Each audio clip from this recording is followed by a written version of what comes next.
বন্ধুরা, এই হ্যাঙ্গিং টবটি আমি বাড়িতেই তৈরি করেছি। ওই যে জলের জারগুলো হয়, সেই জলের জারের মুখটা কেটে নিয়ে এইভাবে হ্যাঙ্গিং টবটি বানিয়েছি। তো আজকে আমি এই টবটিতে এই মানি প্ল্যান্টগুলো বসিয়ে দেব।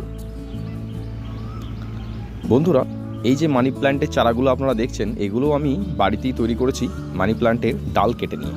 আপনারাও চাইলে খুব সহজেই বাড়িতে এরকম মানি প্ল্যান্টের চারা তৈরি করতে পারেন।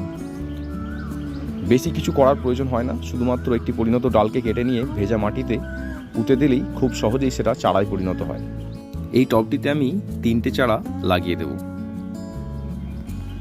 আমি যে নর্মাল মাটি ব্যবহার করি আমার অন্যান্য গাছের জন্য, মিশ্র মাটি আমি এটা আগে থেকেই রেডি করে রাখি, সেটাই এখানে ব্যবহার করছি।